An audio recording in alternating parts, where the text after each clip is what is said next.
예, 우리가 이 세상에 살면서도 하는 일에 모두 이 무수의 대가가 있습니다. 근데 기도 응답도 마찬가지입니다. 116번 기도 응답의 조건에 보면 하나님께서 응답해 주는 조건으로 우리에게 원하시는 게 있습니다. 오늘 116번 기도 응답의 조건, 이 말씀을 듣고 우리 모두 하나님께서 원하시는 그 조건에 응하셔서 축복받는 모두가 되시길 주님의 이름으로 축원합니다. 네, 하나님이 우리 기도에 응답하시는 두 가지 이유가 뭡니까? 요한복음 14장 13절에 보면요. 너희가 내 이름으로 무엇을 구하든지 내가 행하리니 이는 아버지로 하여금 아들로 말미암아 영광을 받으시게 하려 함이라. 하나님의 영광을 받으셔야 됩니다. 또 주님의 이름으로 기도할 때, 또 주님의 이름으로 기도할 때만 하나님께서 해주시고 또 영광을 받으실 때 응답을 해주신다는 겁니다. 그래서 요한복음 14장 12절에겠죠. 내가 진실로 진실로 너에게 이르노니 나를 믿는 자는 내가 하는 일을 그도 할 것이요 또한 그보다 큰 일도 하리니 이는 내가 아버지께로 감이니라. 주님이 가시면서 이제까지 이 땅에서 주님이 다 사역을 하셨습니다. 그런데 이제 주님이 십자가에서 희생제물이 되시고 그리고 승천하시면서 이제 주님이 승천하셨기 때문에 그 사역을 우리 믿는 사람에게 맡겨주셨던 것입니다. 그래서 주님께서 뭐라고 그랬습니까? 나를 믿는 자는 내가 하는 일을 그도 할 것이요. 바로 위임을 하신다는 겁니다. 그리고 그보다 큰 일도 주님이 하시지 않았다 할지라도 또 더 큰 일도 하리니 아버지께로 감이니라. 주님이 가시면서 이와 같은 부탁을 하셨던 것입니다. 자, 우리가 마가복음 9장 35절 36절에 그랬어요. 예수께서 모든 도시와 마을에 두루 다니시며 주님이 이 땅에서 지상사에 가실 때 회당에서 가르치시고 천국 복음을 전파하시고 모든 병과 모든 약한 것을 고치시니 우리가 지금 이 땅에서 하시는 모든 분들이 이 세 가지 사역을 해야 됩니다. 사실 주님이 하셨던 게 뭡니까? 예, 가르치셨고 말씀을 가르치셨고 그리고 천국 복음을 전파했고 그리고 모든 병과 모든 약한 것을 고치시는 어떤 특별한 사람에게만 아니라 하나님은 우리 하는 이 하나님의 이러한 모든 사역자가 이렇게 하기를 원하셨던 것입니다. 자, 그리고 주님께서 왜 그러셨느냐? 무리를 보시고 불쌍히 여기시니 예, 어떤 길은 사람의 보기에 바르나 비경은 사망의 길이라고 했습니다. 사망의 길을 가고 있는 인간들, 앞을 보지 못하고 있는 이 영적으로 눈이 어두운 이 사람들에게 하나님은 목자 없는 양과 같이 고생하며 기절합니다. 예, 사람들이 방황하고 목자 없는 양처럼 방황하고 여러 가지 생명의 길을 알지 못하는 이 사람들에게 주님께서 그렇게 병을 고치셨고 가르치셨고 복음을 전파하는 그 일을 감당했고 그리고 지금은 이제 주님이 승천하시기 때문에 그것을 믿는 자들에게 하라고 말씀했던 겁니다. 예수께서 목자 없는 양과 같이 고생하며 일하는 양물을 불쌍히 여겨주셨던 것처럼 우리도 이러한 사역을 제자들에게 모두 맡기셨기 때문에 누구나 그 사역을 해야 된다고 생각을 하고 있습니다. 자, 마가복음 16장 15절에 그랬어요. 너희는 온 천하에 다니며 만민에게 복음을 전파하라. 만민에게 온 천하에 다니며. 왜? 이 땅에 있는 모든 사람은 하나님의 소원이 뭡니까? 모든 사람의 구원을 받는 거 아닙니까? 이 땅에는 모든 사람은 하나님께서 만드셨어요. 근데 만약에 아담으로부터 있는 그 죄를 해결하지 못한다면 그들 어떻게 돼요? 모두가 지옥 심판을 받게 되는 겁니다. 그렇기 때문에 하나님은 이 땅에는 하나님이 주신 모든 사람이 구원받기를 원하십니다. 그래서 하나님은 온 천하에 다니며 만민에게 복음을 전파하라고 그랬습니다. 믿고 세례를 받는 사람은 구원을 얻을 것이요 믿지 않는 사람은 정죄를 받으리라. 그래서 우리가 마태복음 10장 14절 15절에 있잖아요. 영접도 하지 아니하고 복음을 전할 때 말을 듣지도 아니하거든 밖에 나가서 먼지를 떨어뜨려라. 그러면 그들이 결국 이 소돔과 고모라 성에 그 심판받던 그것보다 더 무서운 심판이 있을 것을 주님께서 가르쳐 주셨습니다. 자, 그래서 우리 마가복음 16장 17절 18절에 겠습니다. 믿는 자에게는 이런 표적이 따르리. 곧 그들이 내 이름으로 귀신을 쫓아내며 하시는 그 사역을 그렇게 얘기하죠. 귀신을 쫓아내고 새 방언을 말하고 뱀을 집으며 무슨 독을 마실지라도 해를 받지 아니하고 병든 사람에게 손을 얹은 즉 나으리라. 예, 이와 같은 사역을 하면서 결국 목자 없는 양같이 고생하며 일하는 그들을 위해서 이런 사역을 하라고 그렇게 가르쳐줬던 것입니다. 자, 예수께서 말씀을 마치시며 승천하셨어요. 마지막 부탁이었죠. 그러고선 하나님 우편에 앉아 계시다. 주님이 이 땅에 오셨을 때 선지자로 오셨습니다. 지금 하나님 우편에 앉으셔서는 대제사장으로 계십니다. 그래서 주님의 직분이 뭡니까? 기름 부은 자, 그리스도 예수 아닙니까? 기름 부음 받은 예수. 그분은 선지자로 오셨고 제사장으로 계시고 앞으로는 왕으로 또 오십니다. 이 세 가지 직분을 가지시고 이 땅에 오셨던 분이었습니다. 자, 그래서 이제는 지금은 예수께서 하셨던 사역을 누가 해야 돼요? 예수 믿는 자들이 하라고 말씀하셨던 것입니다. 예수께서 하신 사역도 그보다도 더 큰 일도 하도록 그렇게 맡기셨습니다. 자, 우리가 요한복음 14장 13절에 그랬죠. 기도에 응답하시는 두 가지 이유가 있다고 그랬습니다. 첫 번째는 뭡니까? 너희가 내 이름으로 무엇을 구하든지 내가 행하리. 예수 이름으로 무엇을 구하든지 한다고 그랬습니다. 자, 그럼 주님의 이름으로 구할 때 주께서 행한다고 하셨는데 먼저 주님과의 관계가 언제 이루어집니까? 우리가 요한복음 12장 13절 보면 영접하는 자 곧 그 이름을 믿는 자들에게는 하나님의 자녀가 되는 권세를 주었어요. 예, 영접하는 자, 예수를 믿는 자, 예수 이름을 믿는 자의 자녀가 되는 권세라고 그랬어요. 왜 그럴까요? 하나님의 아들은 예수님입니다. 우리는 자녀의 권세, 자녀와 같은 그와 같은 위치, 권위. 그러니까 뭡니까? 양자입니다. 하나님의 아들은 예수님이요, 우리는 양자로 아들의 권세를 주신 겁니다. 그리고 혈통으로나 육적으로나 사람의 뜻으로 하지 아니하고, 그래서 우리가 다시 권반, 혈통, 인간의 방법이 아닙니다. 오직 하나님께로 난 자들이라. 하나님께로 어떻게 나셨어요? 하나님께로는 우리가 요한복음 3장 3절에 그랬잖아요. 예수께서 진실로 진실로 너에게 이르노니, 나를 믿는 자는, 진실로 너에게는 사람이 거듭나지 아니하면 하나님 나라를 볼 수 없다 그랬습니다. 거듭나야 된다. 부모로부터 우리는 태어났어요. 이 땅에 태어난 사람 모두 부모를 통해서 태어났습니다. 그런데 그것으로는 천국에 갈 수 없다는 겁니다. 다시 그것은 육으로 난 거죠. 영으로 난 거. 결국 하나님 말씀으로 다시 태어난 자만이, 거듭난 자만이 하나님 나라에 갈 수 있다고 하신 겁니다. 그래서 요한복음 3장 6절에 그랬죠. 육으로 난 것은 육이요 영으로 난 것은 영이니 부모를 통해서 출생된 육의 몸은 하나님 나라를 볼 수 없고 영으로 하나님 말씀으로 다시 태어나면 다시 천국에 갈 수 있다고 그랬습니다. 그러면 하나님께로 났다. 하나님께로 어떻게 났는가? 우리가 야고보서 1장 18절에 그랬습니다.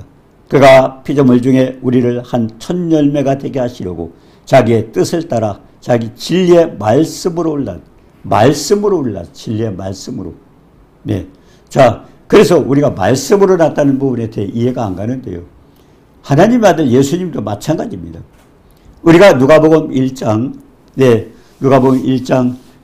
31절에 그랬어요. 보라, 내가 수태하여 아들을 낳으리니 그 이름을 예수라. 하나님 말씀이에요. 말씀을 가지고 천사가 마리아에게 찾아왔습니다. 그리고 뭐라고 했습니까? 저가 큰 자가 되고 지극히 높으시니 아들이라. 이름, 아들을 태어날 텐데, 잉태할 텐데 예수라라. 이름까지도 지었어요. 그러면서 그는 큰 자가 되고, 그리고 지극히 높으시니 아들. 결국 하나님의 아들이 된다고 그랬습니다. 그런데 중요한 것은요, 이 마리아가 기가 막힌 거예요. 자기는 처녀잖아요. 그래서 우리가 동정녀 마리아라고 하지 않습니까? 그런데 자기는 사내를 알지 못하는데 어떻게 됩니까? 그래서 이제 천사가 설득을 합니다. 성령이 내게 임하시고, 그리고 지극히 높으시니 능력이 임하면 될 수 있다. 그래서 그래도 이해가 안 가는 거예요. 그러니까 누가복음 1장 36절에는 친족 엘리사벳도 늙어서 자기네 이모도 나이가 많아서 늙었어요. 임신할 수가 없는데 두 부부가 늙었는데 임신이 됐다고 그렇게 하는. 자기도 깜짝 놀랐죠. 아, 하나님이 하시는 일은 우리가 상상 못할 일이 있는구나. 그래서 38절에 봅니까? 자기도 결국 난 주의 계집종이니 말씀대로 이루어져. 그 말씀을 자기가 받아들일 때, 그걸 믿을 때 결국 임신이 된 겁니다. 결국 하나님께로 나타나는 건 그렇습니다. 말씀을 우리가 믿고 받아들일 때. 그래서 가장 중요한 것은요, 우리가 믿음이 없이는 기쁘시게 할 수 없다 그런 것처럼 하나님 말씀은, 네, 저 우리가 성경책을 가지고 있지 않습니까? 그 말씀 속에 주님 뭐라고 그랬어요? 살리는 것은 영이니 육은 무익하니라. 내가 너에게 이런 말이 영이요 생명이다.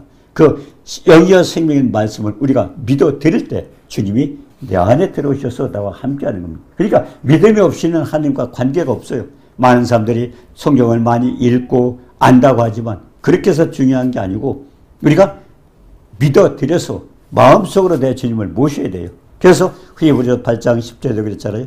내 법을 내 생각에 두고 하나님 말씀으로 생각이 바뀌어지고 영의 생각으로 바뀌어지고 그 바뀌어진 생각을 우리가 마음으로 믿었을 때 그렇게 주님이 역사하시는, 주님이 함께 계시는 겁니다.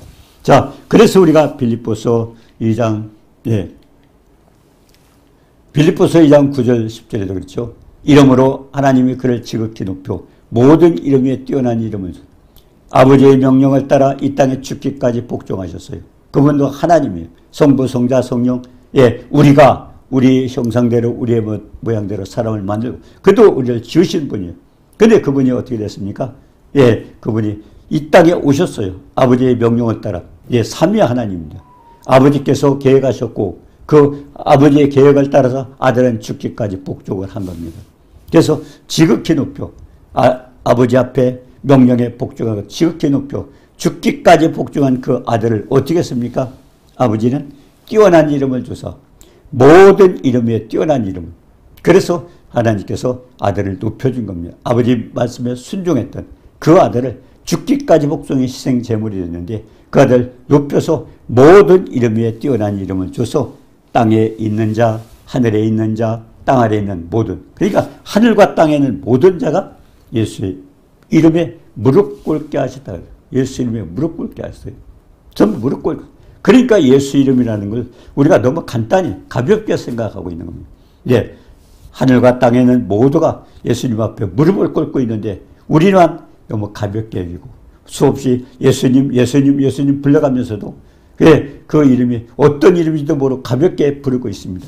그런데 아까도 요한복음 1장 13절에 그랬지 않습니까? 예, 나를 믿는 자는 나의 한 일을 조도할 이보다 큰 것도 하리. 예, 그런데 그거는 내가 아버지께로 가면이라. 너희가 내 이름으로 무엇을 할 내가 시행하리. 이는 아버지로 하여금 아들을 인하여 영광을 얻으시가 아니라. 결국 하나님께서 그 명령 따라서 인류를 구원하기 위해서 아들을 이 땅에 보내셔서 십자가의 생제물이 되셨어요. 그것까지 복종을 하셨어요. 근데 복종을 했던 그 아들을 아버지가 어떻게 하셨어요? 지극히 높여서 하늘과 땅에 있는 모든 무릎이 예수 이름 앞에 무릎 꿇게 하셨어요. 그래서 엄청난 이름이 된 거죠. 자, 그러면 그렇게 해서 아들이 이제 죽기까지 복종해서 그 아들을 높여놨는데 그 아들은 어떻습니까? 그 아들은 모든 이름을 예수 이름에 무릎 꿇게 했고 그리고 그를 주님으로 받아들이고 구주로 모시고 그러고서 아버지 앞에 영광을 돌리라고 했던 것입니다. 자, 그래서 예수 이름 앞에 더 무릎 꿇고 있는데 우리가 정말 나는 어떤가 한번 우리 자신을 점검해 볼 필요가 있습니다. 나는 과연 그 예수님 앞에 나는 과연 무릎 꿇고 내가 하나님 앞에 복종하고 있는가 하는 겁니다. 우리가 요한복음 16장 7절에서 11절 보니 예수께서 떠나가시고 보혜사 성령이 오셨는데 예수님을 승천하셨어요. 그리고 성령을 보내주셨습니다. 그가 죄에 대하여 의에 대하여 심판에 대하여 세상을 책망하리라 그랬습니다. 세상을 책망하라. 예, 세상 누굽니까? 세상 임금은 마귀입니다. 세상을 심판한다는 거죠. 그래서 세상 임금이 심판을 받았다고 그랬습니다. 자, 진심으로 그 이름을 바로 믿고 부르고 있는지 우리가 자신을 다시 한번 점검을 해봐야 됩니다. 네, 하늘과 땅에 있는 모두가 예수님의 무릎 꿇게 했는데 과연 우리가 정말 그 주님을 바로 알고 있는가, 바로 믿고 있는가, 그리고 부르고 있는가 하는 것입니다. 그래서 마태복음 7장 21절에 그랬습니다. 예, 나더러 주여 주여 하는 자마다 다 천국에 들어갈 것이야. 굉장히 중요한 얘기입니다. 사람들이 그때 주여 주여 우리가 볼 때 옆에서 저분 믿음이 대단하고 주여 주여. 근데 중요한 것은요, 나더러 주여 주여 하는 자마다 다 천국에 들어갈 것이 아니요. 그 이름에 하늘과 땅과 땅 아래 든 모든 만물이 예수님의 무릎 꿇게 하신 그 위대하신 이름을 우리가 바로 믿고 바로 그분을 섬기고 있는가 하는 겁니다. 다만 하늘에 계신 내 아버지의 뜻대로 행하는 자, 아버지의 뜻이 뭔가를 아는 게 중요하죠. 22절에 그랬습니다. 그날에 많은 사람이 나더러 이르되 주여 주여 우리가 주의 이름으로 선지자 노릇하며 예언을 했어요.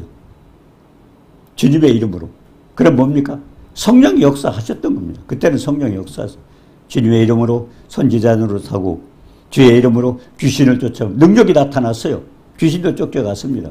네, 예수님께서 부활하시면서 사망 권세를 깨셨잖아요. 그러니까 예수 이름을 믿는 자에게 예수 이름으로 명령하면 귀신이 떠나가잖아요. 쫓겨가잖아요. 그러니까 하나님의 능력이 나타났습니다. 그리고 많은 권능을 행하지 않으니까 이와 같이 성령이 역사하셨어요. 한동안은. 근데 중요한 것은 근데 왜 주님이 나더러 주여 주여 하는 자마다 천국에 들어갈 수 없다고 하는 것은 왜 그럴까?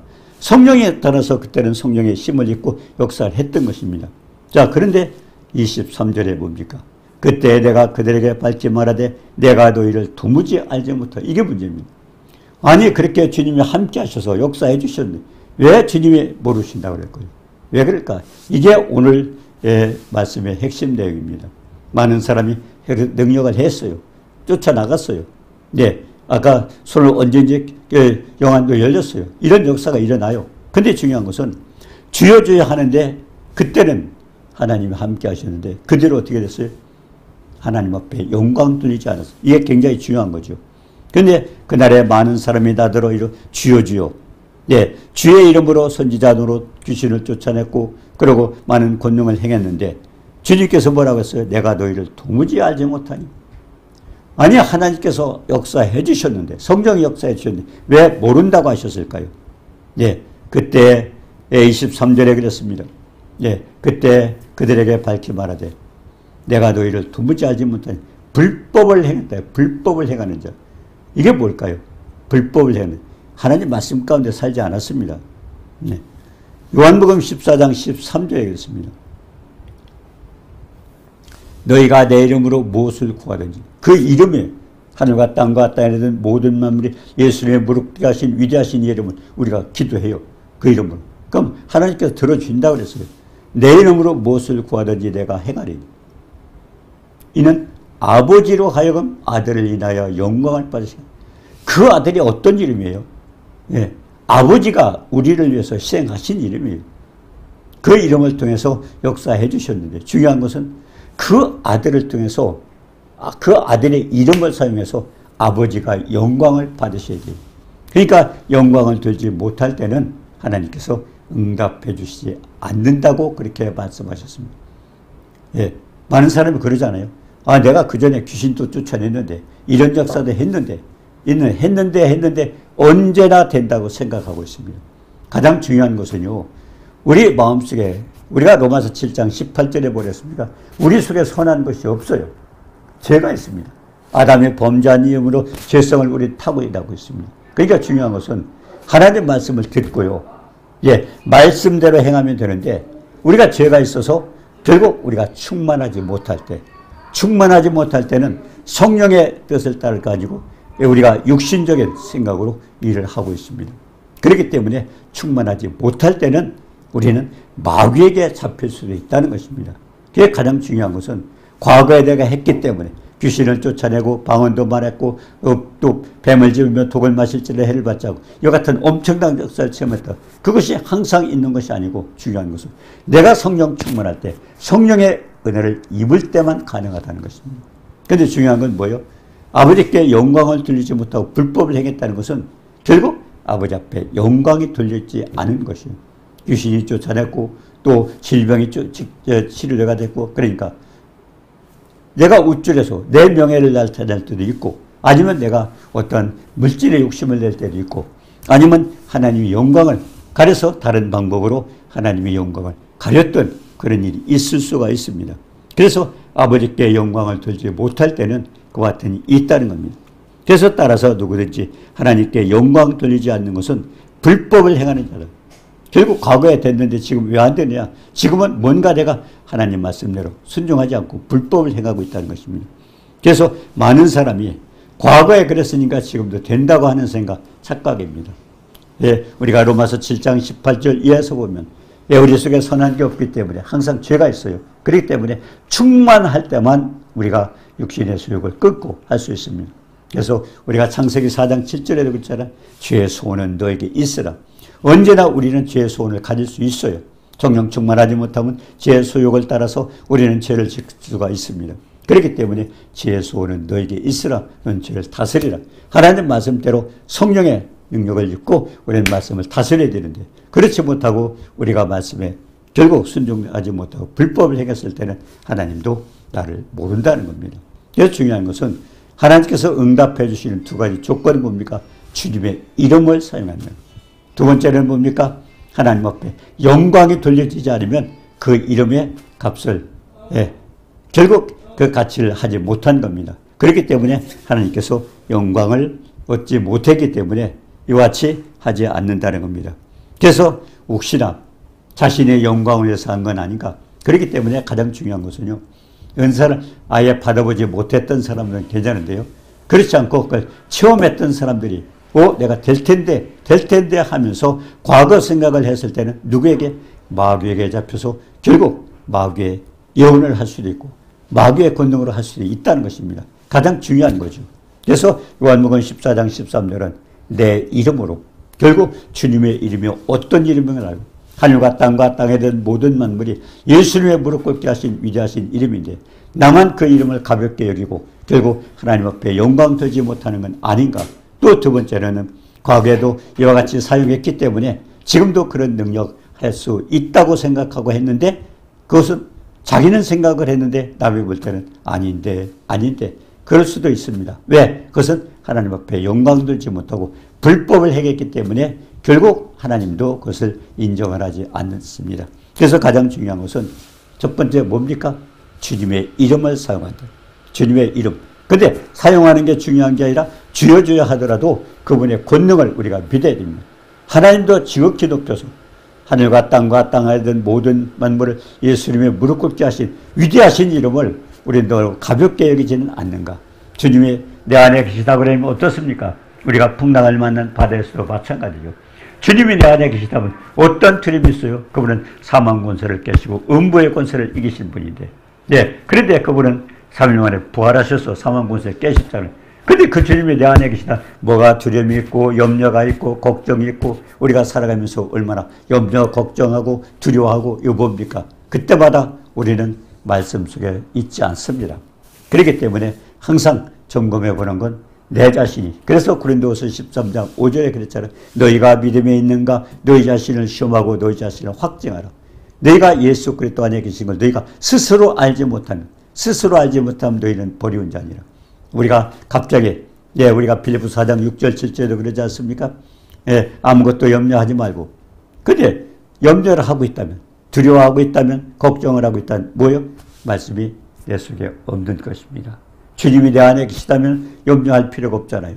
풍랑을 만난 바다에서 배에서 주님이 주무셨던 것처럼 베드로가 내일이면 결국 죽음을 당하게 되는데 근데 그때도 그가 평안히 잠잘 수 있었던 것은 결국 주님이 내 안에 계시면 두려움, 염려, 걱정이 있을 수가 없습니다. 하고 있다는 자체는 그 위대하신 지극히 높으신 그 이름을 우리가 바로 믿지 않는 것입니다. 그래서 가장 중요한 건 주님의 이름을 우리가 바로 알고 믿고 그렇다면 우리의 삶이 달라야 되죠. 두려워하지도 말고 기뻐해야 되고 감사해야 되고 삶이 달라지죠. 그리고 하나님 앞에 영광 돌려지는 것. 내가 했던 모든 일이 하나님 앞에 영광이 돌려졌는가를 다시 한번 점검해 보면서 주님 앞에 영광 돌리고 축복받는 우리의 모두가 되시기를 주님의 이름으로 축원합니다. 은혜로우신 주님 사랑을 감사합니다. 하늘과 땅 아래에 든 모든 만물을 예수님의 무릎 꿇게 하신 위대하신 예수 이름을 우리에게 주셨는데 그 이름을 가지고도 염려, 걱정, 두려움하고 있다면 우리는 다시 한번 자기 자신을 점검해서 내가 믿음에 있는가 자기 자신을 확신하고 그리고 믿음에 거하는 축복이 있게 하시고 또 내가 했던 모든 일들이 주님 앞에 영광이 돌려지는가를 다시 한번 기억하면서 그 말씀 속에서 축복받고 영광 돌리는 우리 모두가 되도록 축복해 주옵소서. 예수님의 이름으로 감사드리며 기도드리옵나이다. 아멘.